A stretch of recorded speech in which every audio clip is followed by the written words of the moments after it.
एक नन्ही बच्ची जो 8 साल की थी अपनी दादी के पास सोती थी और दिन का अक्सर समय उसके साथ बिताती थी। एक रात को जब वह अपनी दादी के पास सोने गई तो बोली, दादी आज मेरे मुंह में मछली का कांटा चुभ गया था। यहाँ सुन दादी मन ही मन में बोली, मेरे थाली में तो आलू का भरता था। दादी जो मछली खाने की बड़ी शौकीन थी, रात भर सोचती रही, क्या जमाना आ गया, सारा घर मछली खा रहा है और मेरे सामने रूखा सूखा आलू का भरता आ रहा है।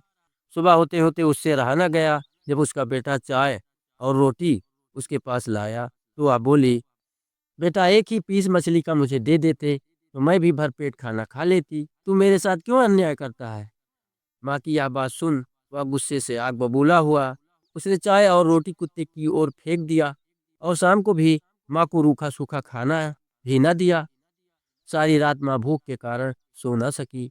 वह सोचती रही, काश मेरे 2 बेटे होते तो यह दिन देखना न पड़ता। कैसे मेरा इकलौता बेटा बदल गया, क्या कमी मेरे पालन पोषण में रह गई।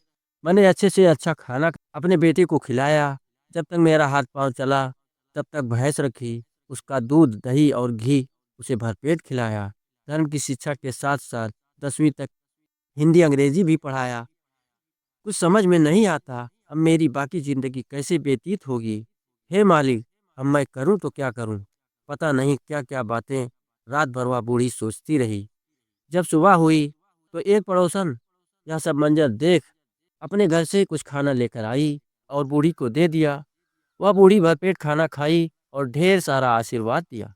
दोपहर को जब उसके बेटे के कान में यह भनक पड़ी तो वह सारे गांव वालों को लगाकर गाली दी कि इस कमीनी को जो खाना खिलाएगा। अब सारे पड़ोसी अपने दांतों तले उंगली दबाने लगे और कहने लगे, ना ये खुद खिलाएगा ना दूसरों को खिलाने देगा, कौन बूढ़ी को खाना देकर इसकी गाली सुनेगा। तभी उनमें से एक बूढ़ी बोली, ऊपर वाला सबको खिलाता है, वही उस बूढ़ी को भी खिलाएगा, तुम टेंशन क्यों लेते हो। अचानक दिन के 3 बजे उसके घर खास मेहमान आ गए। बूढ़ी का लड़का 4 बजे बाइक से बाजार गया। अचानक 5 बजे उसके घर उसके एक्सीडेंट का कॉल आया। संजोग बस वह बच गया, लेकिन उसका दायां हाथ तन से जुदा हो गया। उसके बेटे शहर से घर आए और अपने पिता की अस्पताल में देख रेख किए। जब उसका पिता ठीक हो गया तो उसे घर लाए। सारे पड़ोसी उन सारी लड़कों से उसके पिता की करतूतों को बताया। तब उसके बेटे अपने पिता से बोले, पिताजी अगर आप दादी माँ को तकलीफ न देते तो आज आपका हाथ सही सलामत होता। इस पर पिता बोला, जो होनी रहती है होकर रहती है, इसमें कर्म का कोई दोष नहीं होता। तब बेटे बोले, वो तो आपकी बात सही है, लेकिन लोगों को कहने का अवसर न मिलता। सारे गांव में आपकी बड़ी बदनामी हो रही है। यह सुन उसका पिता सारे गांव वालों को और ज़्यादा गाली देने लगा और आगे बोला, अब मेरे साथ चाहे जो भी हो, मैं तेरी दादी को इस घर में न रहने दूंगा। यह सब सुन उसके बेटे दंग रह गए। उनके पांव से जमीन खिसक गई। उन्होंने उसी समय अपनी दादी को साथ लेकर शहर चल दिए। सारा रास्ता दादी अपने पोतों से यही बात कहती रही, मेरे जिगर के टुकड़ों, मैंने तेरे पिता को कोई शराप नहीं दी। पता नहीं मेरे लाल का कैसे एक्सीडेंट हो गया।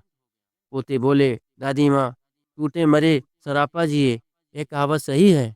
मेरा पिता बड़ा जालिम है, उसका जुल्म ऊपर वाले से देखा न गया। तू टेंशन क्यों लेती है। मेरी पत्नी तेरी सेवा करेगी, छोटे भाई की पत्नी और मेरी माँ पिता की सेवा करेंगी। हम लोग तो घर पर पैसे पहले से दे रहे थे, अब और ज़्यादा भेजा करेंगे। या बातें भूल जा, अच्छी अच्छी बातें कर। मालिक ने तेरी मुसीबत को टाल दी। वह बड़ा दयालु और सर्वज्ञाता है, जो करता है सब भला ही करता है। यह सब बातें सुन उसकी दादी की आंखें प्यार और दुलार के आंसू से भर आईं और बोली, मैंने तेरे पिता को बड़े लाड प्यार से पाला, पढ़ाया और लिखाया, कोई कमी अपनी तरफ से नहीं की, कभी रे से टे तक नहीं कहा। पता नहीं इस उम्र में कैसे बदल गया। बचपन में वह बड़ा अच्छा था, पता नहीं किसकी नज़र लग गई, किसके बहकावे में आ गया। तुम्हारी माँ भी अच्छी है, लेकिन वह बेचारी क्या करे। ढेर सारी बातें करते करते सब शहर में अपने मुकाम पर पहुंच गए।